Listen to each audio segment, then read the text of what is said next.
আধ্যাত্মিক চেতনায় কোনো একটি ভিডিওতে বলা হয়েছিল এই পাহাড়েশ্বর নাকি গুপ্ত বৃন্দাবন, কিন্তু এই জায়গাটি বৃন্দাবন হয়নি। তার প্রধান কারণ কোকিল ডাকা। শুনেছি এই পাহাড়েশ্বর নাকি সাধনা স্থান, তবু কেন হয় পাথরে পাথরে নেশার উপাখ্যান। পাথরে পাথরে লেখা থাকে আজ দুই যুগলের নাম, এক যে আছে পাহাড়েশ্বর ভালোবাসার ধাম। কেহ কেহ বা ভালোবাসে, কেউ বা আবার কামে ভাসে, কেহ বা আসে ভক্তিভাবে করে নাম গান। শিবের ক্ষেত্র, এটা গোটাটাই শিবের এলাকা। এমন তো শান্ত প্রকৃতি, মধ্যে সবাইকে ভালোবাসেন, এনে বহু রকম চলছে। যে যেমন ভাবে আসছে সে তেমন লাভ করছে। হ্যাঁ, এনে বহু রকম ব্যাপার। তুমি যেভাবে আসবে তুমি সেভাবে লাভ করবে। তুমি প্রকৃতভাবে যে বাবা শিবকে আমি দেখতে পাবো এবং বাবা শিবকে আমি দর্শন করতে চাই, বাবা শিব ভক্তি চাই, ভক্তি করতে চাই, তুমি ওইটাই পাবে। আর তুমি আরও দুষ্কর্ম করো, দুষ্কর্ম করে আর ঘুরে বেড়াচ্ছে সব। এই তো ব্যাপার, এটা গোটাটাই শিবময়। আমরা এই পায়েশ্বরটাও পুরোটাই শিবময়। শিবের অধীনে আমরা আছি। এখানে বাবার রাজত্ব, এখানে অন্য কাউরির রাজত্ব নেই। যত লোকালয় থাকবে তত সাধন ভোজনে খুব অসুবিধা হয়। লোকালয়টা চলবে না, লোকালয়টা একদম চলবে না। আর লোকালয়ে বাস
প্রতিদিন দেখছো আমি যত রাতেই শুই, রাত 12 শুছি, রাত 1টায় শুছি, ঘুমাচ্ছি, রাত 3টের সময় ঘুম হয়ে যাচ্ছে।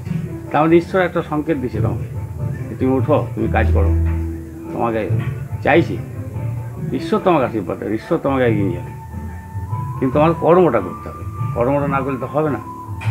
সে তো চেষ্টা করছে। যেমন আমরাও ভগবানের পেছনে খুঁজছি, মায়ের পেছনে আমরাও যেমন দৌড়ে বেড়াচ্ছি যে মাকে দেখবো, মাও সেই ভক্তকে দেখার জন্য মাও ব্যাকুল হয়ে থাকে। সেরকম হতে হতো, সেরকম জায়গায় সেরকম মাকে ব্যাকুলতা করে ডাকতে হবে, সেভাবে মাকে চাইতে হবে। মা তুই ছাড়া কেউ নাই, তুই ছাড়া আমার, তুই আমার সব।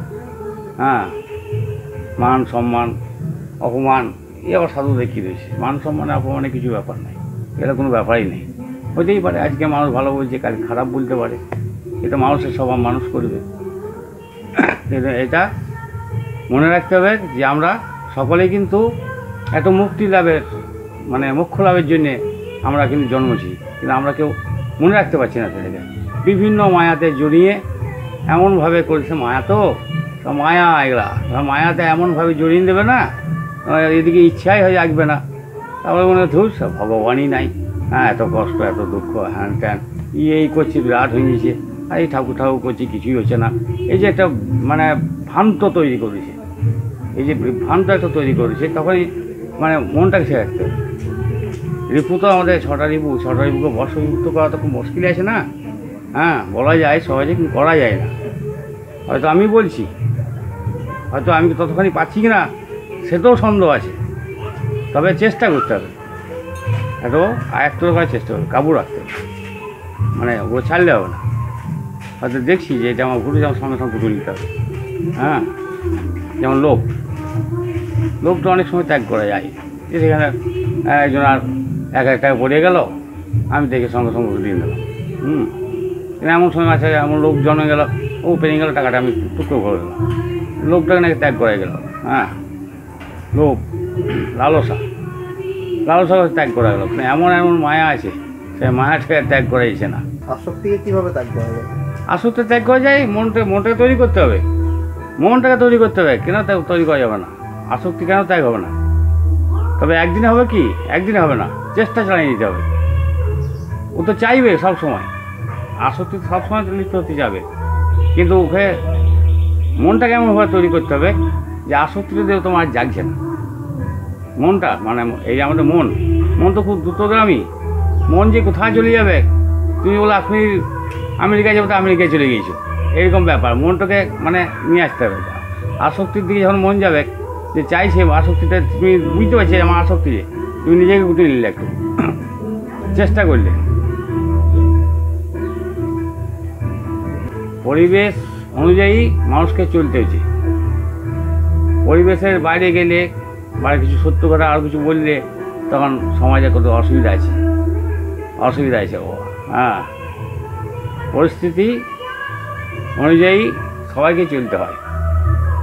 আর এই বড় বড় তপস্বী যোগী এরা তো লোকালয় নেই, ওরা তো লোকালয়ে আসবে না, লোকালয়ের ধারে না। ওরা কি খায়, কি থাকে, কেমন থাকে, ওরা কেউ খোঁজ খবর রাখে না, কেউ জানেও না। এই যে কুম্ভ মেলা গেছিলাম, লক্ষ সাধু নাগা, কই ট্রেনে বাসাতে দেখতে পেয়েছি না, কিন্তু আসছে কোথা থেকে? এত সাধু আসছে কোথা থেকে? না ট্রেনে দেখতে পেয়েছি, না বাসা দেখতে পেয়েছি, না কোথা থেকে কীভাবে আবির্ভাব হন। হ্যাঁ আমিও খুঁজে পাইনি। আমি বহু সাধু সঙ্গ করেছি, এবং বহু নাগা সাধু, বড় বড় সাধু, এমনকি বয়স নির্ণয় করা যাবে না এরকম ধরনের সাধু আমি দেখেছি। দর্শন হয়েছে, তাদের সঙ্গে কথা হয়েছে, এবং তাদের সঙ্গে বসেছি, তো চরম আনন্দ। ওই ওনারা তো কিছু খান না, আমি খাওয়া দাওয়া কিছু দেখতেও পাইনি। দীর্ঘত আমি 4 দিন ছিলাম কুম্ভ মেলাতে, খাওয়া দাওয়া কোনো গল্পই নাই, শুধু গঞ্জি গাছে বন করছে আর হাও হয়ে রয়েছে। কেউ তো বসা করছে রোদে, প্রখর রোদে বসে, আগুন জ্বালাই, চারিদিকে আগুন জ্বালিয়ে দিয়েছে, মাঝখানে উনি বসে আছেন, আর বিরাট সূর্যর তেজ, হ্যাঁ তপস্যা করছেন, ব্রহ্মের তপস্যা। এই যে একটা ব্রহ্মের তপস্যা করছে, এগুলো কত ত্যাগী, তা কেন পারা যাবে না? সবই পারা যাবে। মনটাকে তৈরি করে নিয়ে আসতে হবে। ওরা তো মনটা তৈরি করেছে। এবার কিছু হয়ে গেছে কি, সংসারের অনেক রকম প্যাঁচে পড়ে মানুষ ওই প্যাঁচ থেকে উঠতে পারছে না, চেষ্টা করলেও প্যাঁচ থেকে উঠতে পারছে না। যদি তার আগের জন্মে কোনো কর্মফল স্বীকৃতি থাকে, অবশ্যই তে প্যাঁচ থেকে একদিন বেরোবেই, সে রাস্তা তিনিই তৈরি করে দেবেন। আর এই যা তুমি কী বলে, লোভ না কি বলে, কোনটা কথা বলে এখনই, আসক্তিটাও ত্যাগ হয়ে যাবে। আসক্তি চিরদিন থাকে না বাবা, আসক্তিটা আপনি ত্যাগ হয়ে যাবে। মনটা তৈরি করতে হবে। আবার চিরদিনও রয়েছে কাউরির, চিরদিনও অনেকের রয়েছে। দুঃখ তাকে স্পর্শ করতে হবে না, শোক তাকে স্পর্শ করতে হবে না, শোক স্পর্শ করতে হবে না। সে মেয়েই মরুক আর নিজের স্ত্রী মরুক, শোক বলে জিনিস থাকবে না। সে শোকটা কিন্তু থাকবে না। এটা হচ্ছে সাধুদের জীবনের শোক। কিসে এসেছে, যেতে হবে, এই শোকটা কিন্তু তার মধ্যে থাকবে, তবেই তো সাধু। তো তিনি সে কৃপা না করলে হবে না। এই যে মায়া মোহগ্রস্ত মানব তো, হ্যাঁ, সে সাধু হচ্ছে মানুষই, মানুষ থেকে সৃষ্টি, মানুষ সেই মায়ার মধ্যেই সৃষ্টি হয়েছে এবং সংসার থেকেও এসেছি। কিন্তু ওই হয়তো শুনলাম কোনো খবর, এলো আর চলে গেল, ওরা তো মাইন্ডে ভরে মনে রাখার মতন মনে করি না। এই হলো মানে সাধুদের জীবনের ব্যাপার। সাধুর মধ্যে কোনো মোহ থাকবে না, যে মোহ মায়া হ্যাঁ আছে আছে হয়েছে, ঠিক আছে, আবার এগুলো ত্যাগ করতেও হবে, আর ত্যাগ হয়েও যায় অটোমেটিক এসব সাধনাটাই ত্যাগ হয়ে যায়। আনন্দ কিন্তু সবসময় থাকবে, দেখবে সাধক জীবনে, তাই দেখবে যে হ্যাঁ, যে সবসময় হাসি খুশি আছে, কোনো বিকার নাই, এবং সবাইকে ভালোবাসছে, সবাইকে একরকমই দেখছে, হ্যাঁ, তবেই জানবে এই প্রকৃত কিছু সাধক। তাই বিভিন্ন ধরনের সাধক আছে, তো বিভিন্ন ধরনের সাধু আছে, হ্যাঁ, বিভিন্ন ধরনের, কেউ মানুষকে ভালোবাসে না, এই মানুষগুলো মানে একা থাকতে চায়, হ্যাঁ, এই ধরনের আছে। কিছু তান্ত্রিক আছে, কারণ টাউন করে, তারা তবে আশু করতে ভালোবাসে, হ্যাঁ, কিন্তু প্রকৃত কারণ কী হচ্ছে, কারণ প্রকৃত হয় না। প্রকৃতির কারণ করতে অনেক নিয়ম কারণ আছে, হ্যাঁ, এটা ভৈরবী চাই, ভৈরবী ছাড়া কারণ চক্র হবে না, এবং মানে অক্ষুত ভৈরব, মানে কোনো খুঁত থাকবে না, এরকম ভৈরবী চাই, তবে তোর সব চক্র হবে। চক্র করতে এমন সব হয়ে গেছে মাতাল, মাতাল মদ খেয়েছে, তো কারণ হয়েছে না, এই একটা মস্তি আর কি। এইভাবে মানুষের বহু রকম দেখতে পাবে। প্রকৃত সাধক সে কোন নির্বিকার, তার মধ্যে কিছু শোক তাপ রাগ তারপরে দুঃখ এগুলা কিন্তু স্পর্শ করবে না, তিনি সবসময় আনন্দই থাকবে।